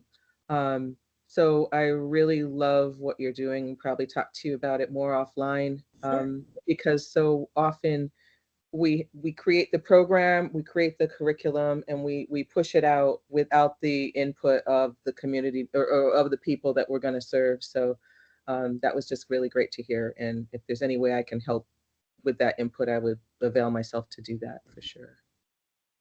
Thank you so much. It's good to see you again, Maria Moranch, for the record. It's very good to see you again. And certainly I will make sure I contact you separately so we can have a conversation. Thank you for that. You're welcome.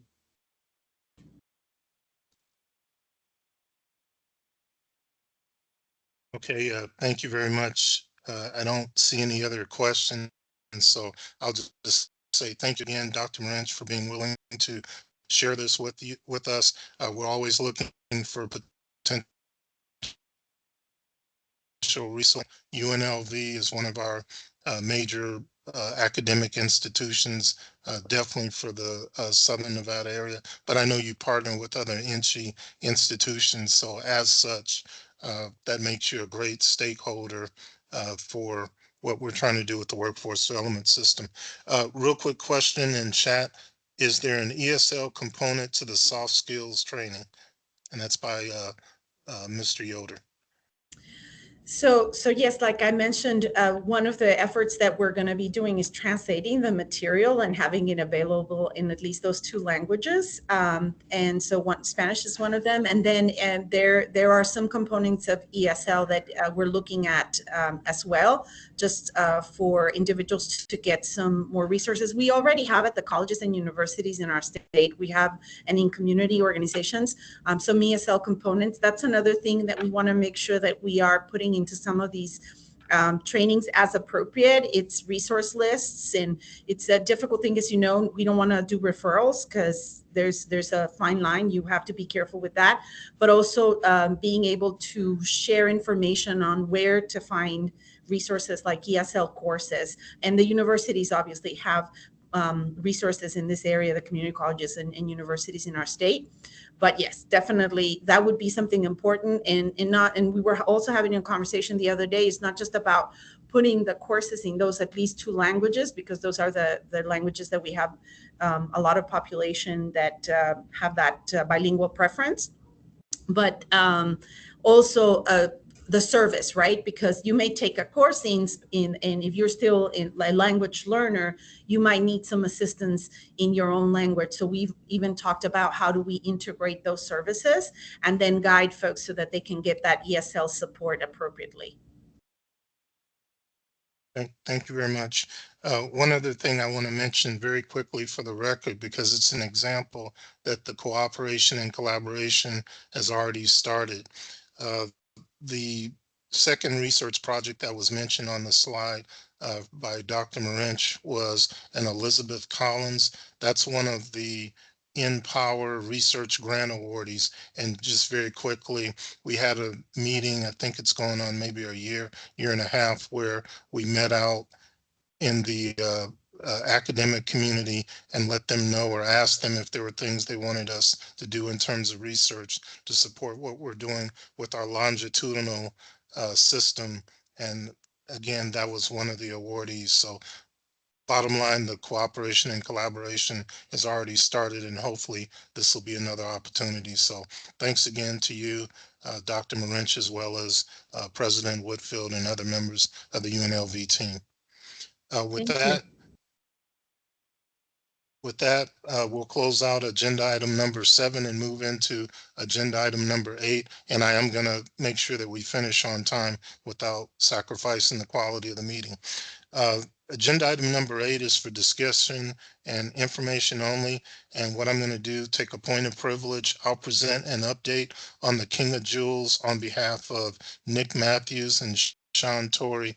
And while Katie's queuing up the presentation for me, what I'll mention to you is one of the things we said we wanted to do with the subcommittee as it relates to our targeted population was to try to identify community-based organizations or groups that were already working with the challenged or targeted populations so that we could keep track of what they're doing with the particular cohort and get an update, and then based on the update, see how we could scale what they're doing by making people aware of what they're doing, as well as the lessons learned from what they're doing, and then come up with a pathway forward that can hopefully be resourced directly or indirectly through conversations with our internal and external workforce development system stakeholders. So with that, I'm going to give a update regarding the King of Jewels group.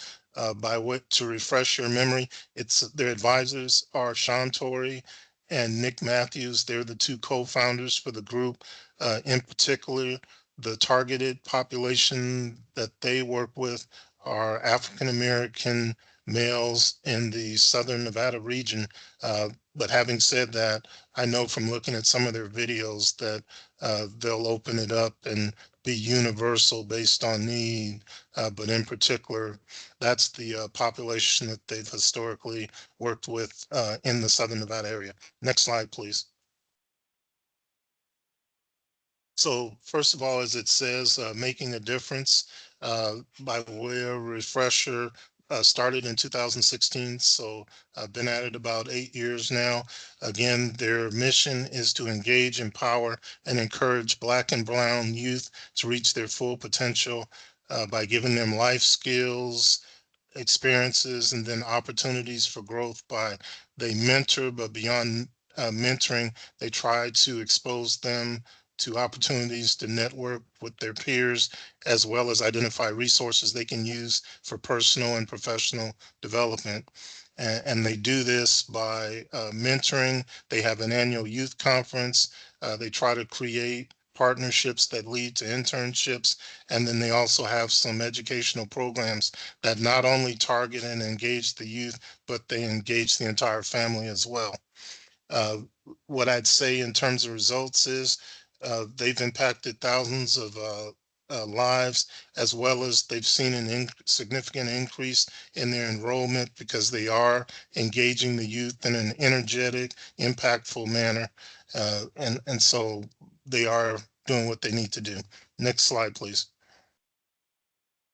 So by way of updates, I won't mention everything that they've done, but one of the things that we told them is that as it relates to our workforce development system in this subcommittee, we wanted to know from them. What we wanted them to do was to identify a cohort, and that could be the young men that they were already working with, as well as the young men that they added along the way. What we wanted to know is, what are you doing with your programming that's standard to your program as far as the mentoring, the education, and the conference?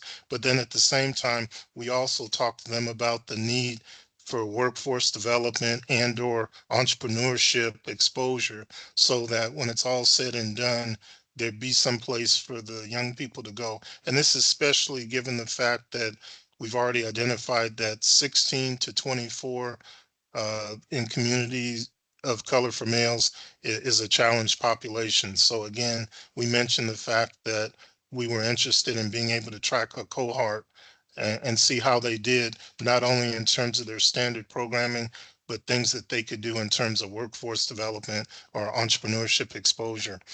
So to that end, what they've been doing is they have an upward bound mentoring component. And essentially what they do is they meet with the students 3 times a month through that. In addition to that, on average, they've been working with or touching 150 Clark County School District students each session. And then in addition to that, they make sure that, again, they're touching on life skills, emotional intelligence, uh, conflict resolution, as well as they touch on college and career readiness, and that's through exposure with some of the activities. A critical thing that they do is their mentorship program, and they meet on a monthly basis. So what that does is that allows them to do a regular check-in, see where the students are, the youth are, and then in addition to that, figure out a potential pathway and follow up on that. In terms of registration, uh, like anything else, they'll touch about 67 for their mentorship program.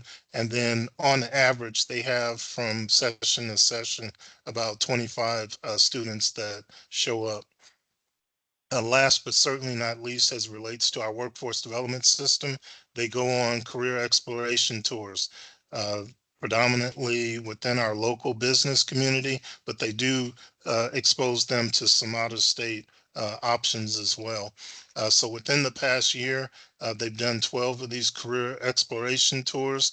And the highlights, I won't read them all there, but this will give you an idea of some of the things that they did. But what I'll briefly mention, for example, is when they went to the Raiders open practice, it wasn't just about going to see the Raiders practice, although obviously that had to be a fun, energetic component. One of the things they did is they said, let's talk to the individuals within the business system or the business area, for example, that do Ticketmaster. Let's talk to them about all the business capacities involved there, and more importantly, what are some of the business careers or employment opportunities that they may not even think about, because in their mind, hey, I'm just buying a ticket to the game. Well, no, they made it a point to ensure that they talk to some of the different individuals within that system that in turn have career opportunities. In addition to that, there's a gas station recording studios. That's a local community-based studio that helps people produce videos, movies, and other types of media. What I'm happy to report is, by virtue of them doing this career exploration tour, they actually had some of their young men end up getting paid internships and employment opportunities as a result of that career exploration tour. So that's an example, I think, of what we want to try to do, because what they're doing in terms of the King of Jewels is they're providing the awareness and the access on the front end through what they do, but then on the back end, in response to the fact that some of the feedback they got, and I'll say this as professionally but colloquial as possible, is some of the feedback they got from the young men is, hey, if you want me to be productive and engaged, you got to put some money in my pocket. And so in response to that, uh, they took them on that tour, and several of them were able to get some actual paid internships slash employment opportunities as a virtue of that. The other one I'll mention, or the two others I'll mention very quickly, the Bellagio. Once again, it wasn't just about going to tour the fountains before they closed. What they did is they showed them some of the career opportunities back of house, whether it's the scuba diver people, the lighting, the AV. Once again, letting them know it's more than just the people that may be front facing. And then the last thing I'll mention is, and this is particularly relevant or timely given some of the recent newspaper announcements, but they did take them on a out of town trip to California, where they went to Warner Brothers studio and once again got exposed to some of the other back of house or other opportunities beyond just being in front of the camera that they could possibly consider. And in light of the fact that I won't mention anybody by name, but I think if you've been reading the papers, you know that there's some major entertainment studios or entities. Who knows where potentially that could go. Next slide, please.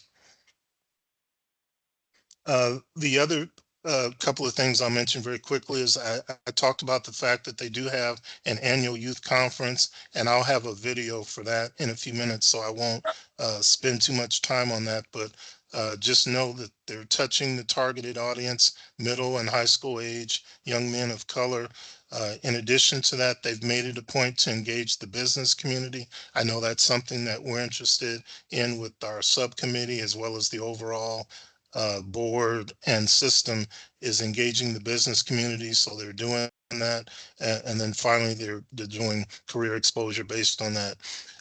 I already touched on the fact that they went to and did the VIP access tour to LA with Warner Brothers Studios. So that was a great opportunity. And in terms of statistics, they actually had 25 youth that attended that.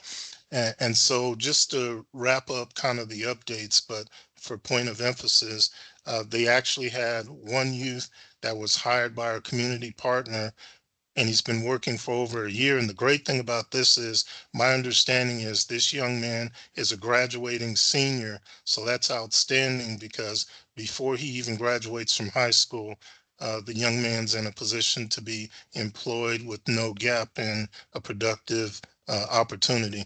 And then again, some other key stats: 100% of their participants have graduated with a high school diploma. And I know that's sometimes a concern. And then 80% of the young people in their cohort, again, this is over the past year, 17 and up, are gainfully employed. And if we recall the statistics we looked at earlier in the meeting, quite obviously, this is the type of impact we want to make. They did introduce their youth to over 150 careers and businesses, and then they increased their participants by 50%. And what I would have to say there is success breeds success. Plus, we all know that young people talk to each other. So if they're finding out about an energetic, impactful program that, oh, by the way, actually helps people get employment or internship opportunities, I'm sure that's going to be great advertising beyond any other. Next slide, please. And with that, hopefully this video will play and you'll be able to hear it.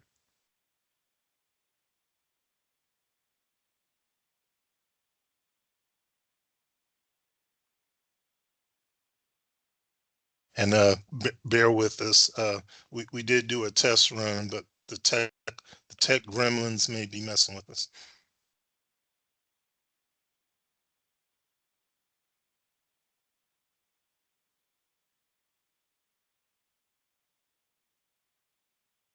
All right, Ken, can you guys see? What can you see? It's loading right now. Do you think We'll- that's the we'll get- video? Oh, that looks like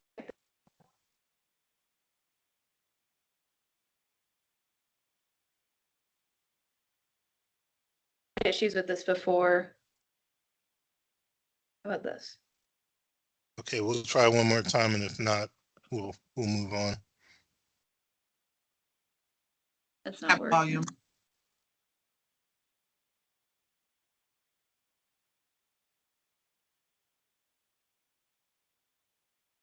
I actually had volume. Did others have? That worked? Yes. Is it working now? There we go. There we go. Okay, okay. I'll leave it alone.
Is that the next slide, Ken? Okay, yes. Okay. So Okay. as they say, a picture's worth 1,000 words. Hopefully a video's worth 1,000,000 words, but that was just to give you a visual idea of some of the different activities. Again, as you can see, very energetic, impactful events. And then just by way of recognition, what's been really good for them is that the co-founder, Sean Torrey, was actually on Good Morning America. Got a chance to see that video. And the good thing about that is our region, our state was recognized for the fact that we're working with the targeted challenged population, but producing some great results. In addition to that, the group King of Jewels has actually received some grants in conjunction with the Super Bowl. And then in addition to that, there was a state-based grant that was given to them to support their programming. And then last but not least, they've received recognition from both our congressional delegation as well as in addition to that through our local elected officials. So the bottom line is they've been making an impact. They've been recognized for it. Next slide.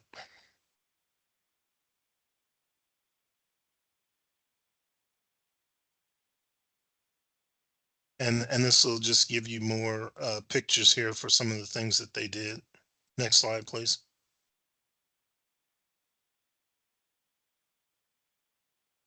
And so very quickly, what I'll say is that they have a good reach, as I mentioned, over 1,500 young people that they've reached and know about their program and have participated in some capacity.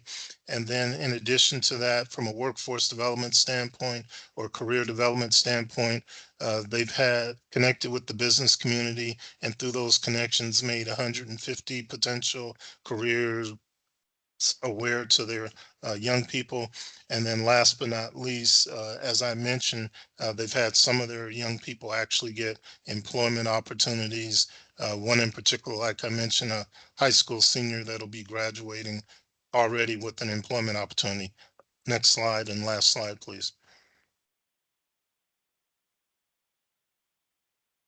And so the final thing that I wanted to say is, again, they presented to us about a year and a half, probably closer to a year and a half ago.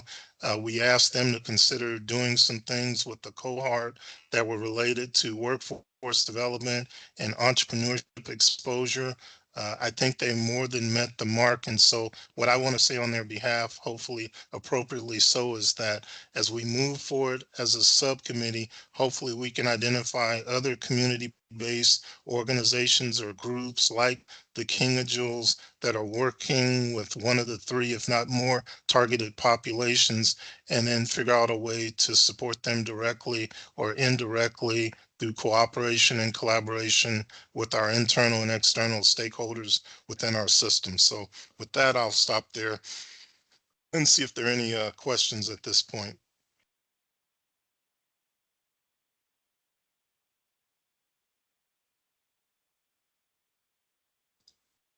I don't have a question, but because I can't, my chat box won't let me write in it. So I'll just say it's so exciting to see the progress they made. And I just love the presentation and want to extend kudos via you to them.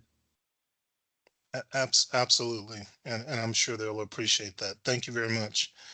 Anyone else? Yeah, very impressive, Ken. Thank you. All right. Thank you very much. And that was board member Kevin Landry.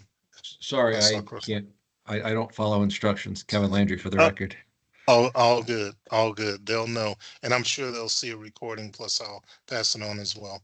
So again, with that, we'll close out agenda item number 8, and I'll apologize. We may run just a little bit over, so I'll apologize in advance. But what I want to do by way of transition is move into agenda item number 9. And what I'll say is, I know there's been some discussion both publicly as well as interim to meetings about the strategic planning effort, as well as the role of this subcommittee in moving some initiatives forward. Um, the initiatives will continue. Ideally, the strategic planning effort will continue. What I'll say is that there's going to be a transition to new leadership with myself as vice chair and Hugh Anderson as the chair coming off the board. However, hopefully I don't have to tell everybody that the need is there and the work continues. So with that, I'm going to turn it over to Dr. Tyler Garner, who I think has a list of initiatives and some other items that she's going to share with the subcommittee. So 2 things are clear. Number 1, we've attempted to do some things and move some things forward through awareness. And then number 2, hopefully as we move forward, we'll have groups like the King of Jewels that we can actually make an impact with. So with that, go ahead, Dr. Tyler Garner. Thank you, Chair Evans. I definitely want to leave some time for agenda item 10, because I need to thank you for your leadership and service before Okay. that transition. But by way of a brief update, want to note that we reviewed our efforts in preparation for this discussion on strategic planning for the committee, and I'm pleased to report that over the course of the 2-year period that we have been convening quarterly, which would be a total of 8 minutes, that we have dedicated an entire year to what we would characterize as data-driven fact-finding to identify and confirm not only the appropriate targets, but it included a focus on youth engagement and voice. And that subsequent to that, we have spent the following year focusing on proven interventions. And as a result, have reviewed approximately 14 interventions over the course of this period that are being either implemented nationally or locally. And that in the case of several of the initiatives, that there actually been some traction. So you may recollect during my first or second convening that we provided a presentation that gave an overview of the 100 Action Plan. I'm pleased to report that we actually broke ground in the last 90 days in partnership with CSN to establish a Westside Education and Training Center that will speak to the needs of not only one of the key populations that were focused here, but that just last week, the council approved supporting the design of a career connection hub in the immediate area as a part of the work.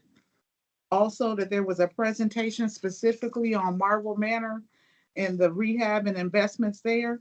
And so many of you may know that in the last 90 days, there was an announcement of a $50 million award to the Housing Authority in partnership with City Las Vegas and others that will also include a workforce development that also speaks to the needs of the population, particularly women with children.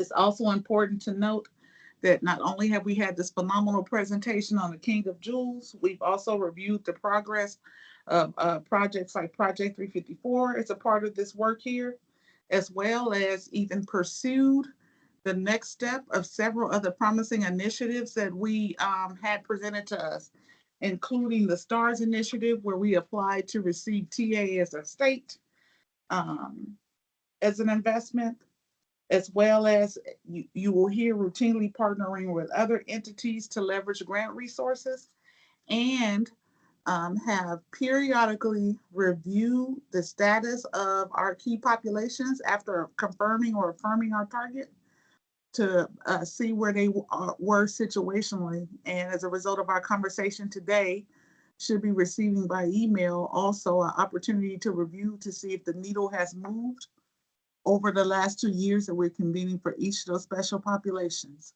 And so as we think about the work ahead, one, we like to be sure to have each of you review each of the projects and initiatives that we supported. You had a thorough one of King of Jewels, but also to identify possibly 2 to 3 others that we will invest our time in moving with some intention around making sure that there is regional, statewide representation in terms of those initiatives. But then beyond that, that we are parsing out exactly what the challenge is. And so one example of that was the conversation today, where we note that there is unemployment or lack of labor force participation. But the chief economist Schmidt noted that there are different reasons for why that might be occurring, that we get to a place where we are partnering around initiatives that specifically address the nuances of it. And then beyond that, because we now have the first ever strategic plan for the state around this work, that we as a committee undertake not only the continued focus around mapping the assets that we've identified, whether that's state or local initiatives, but also that we begin the conversation around what are additional performance matrices that should be in place as we look at how we move the needle on these 3 groups. Also, how are we tracking that? And so you heard the subtle nuance that Chief Economist should draw our attention to today, depending on whether we're looking, what data set we're looking at, the ability we have to look at it in a nuanced way. And then also, how do we get to a place where we're leveraging some dashboarding? And so over the course of this time that we've been convening, Workforce Connections as a first or preliminary example establish a dashboard to talk about the ROI. Part of our work should be to leverage that effort and other work to look at how we are dashboarding around these three populations. And so if we could, for our consideration today, one, commit to continuing the asset mapping and maybe even refining it, recognizing that as a part of our mapping over the last year or more that we've been looking at state and local promising initiatives as a way of mapping what we are doing.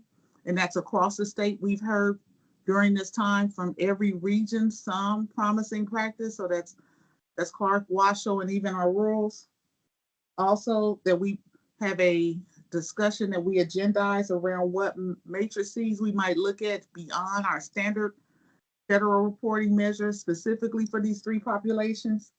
And then beyond that, how we will track, including establish a dashboard around these three populations.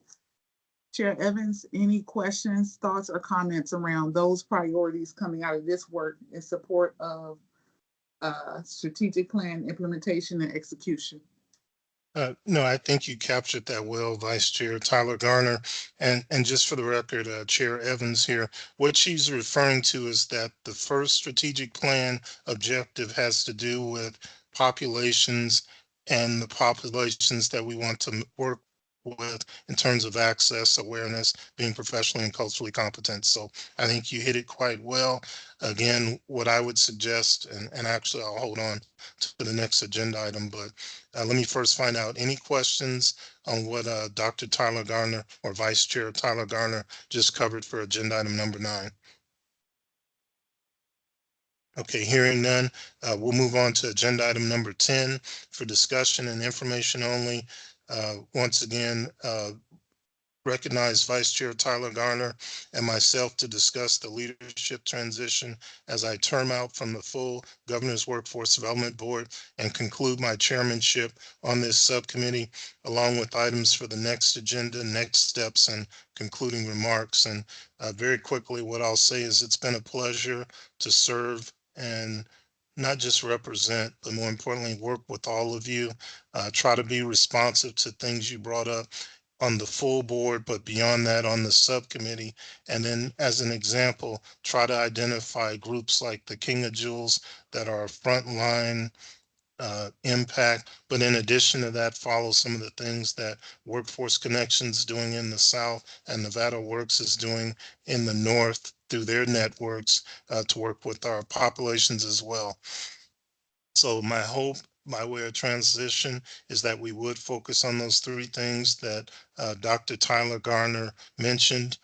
By way of transition, what I'll say is that Chair Anderson, for the full board, and myself as the vice chair, we've been working on the transition and the succession planning. Some things still need to be ironed out over the course of the next 30 to 45 days. But what I would anticipate is that once the new leadership is in place at the full board level, there'll be some discussion and then leadership put in place at the subcommittee level so that, again, you can continue the work of the subcommittee with the understanding being, in all likelihood, we need to continue to focus on the three things that Dr. Tyler Garner mentioned as the vice chair for this group.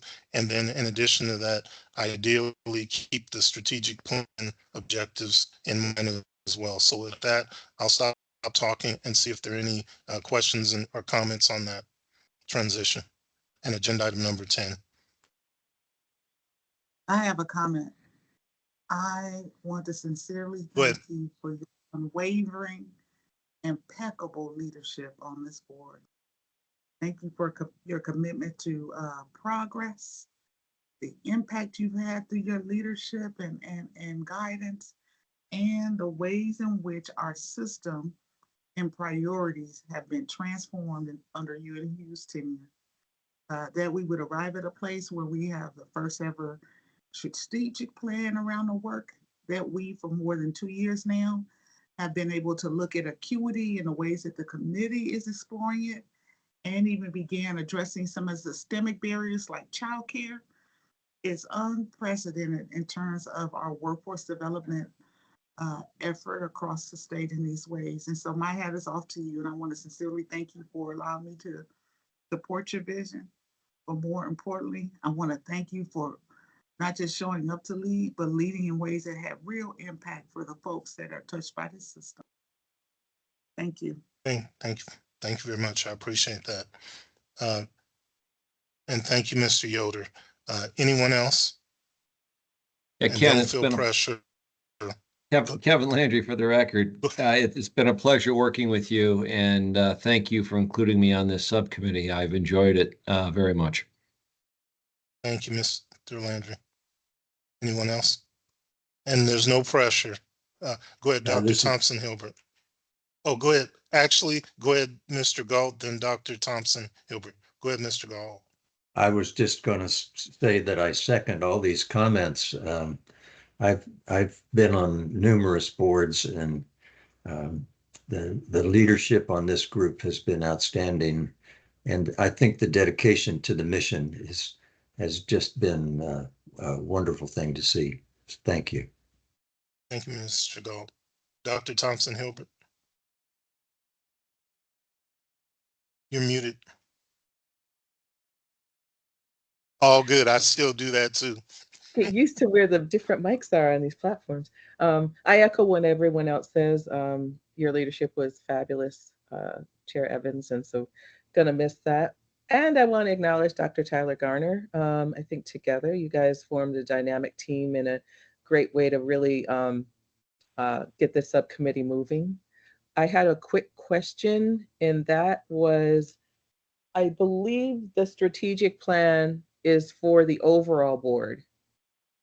And my question is, don't shoot me, Katie, it's not about creating more work for you, but at some point, would we have a sub-strategic plan that would outline all of this in writing that we're doing with this subcommittee, or is that too much?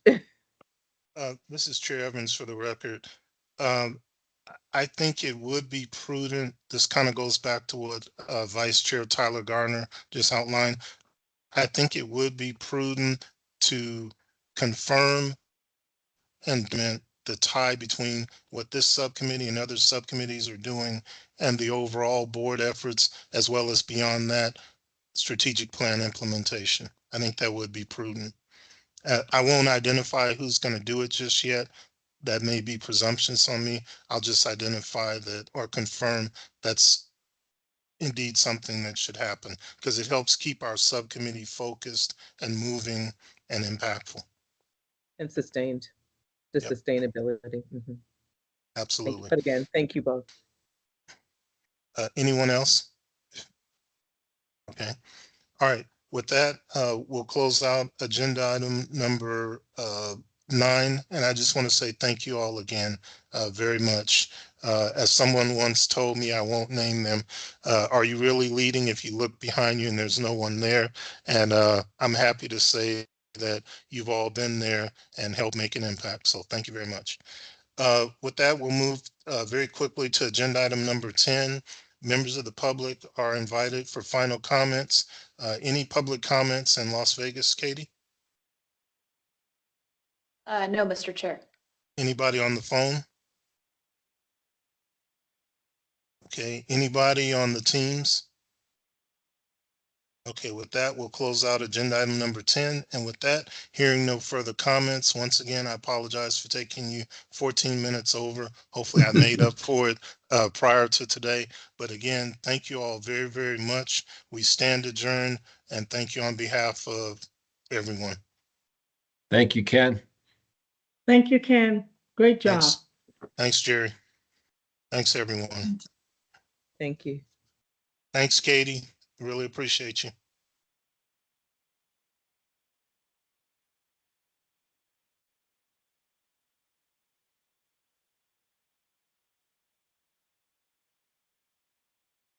And I think we'll stop the recording and sign out.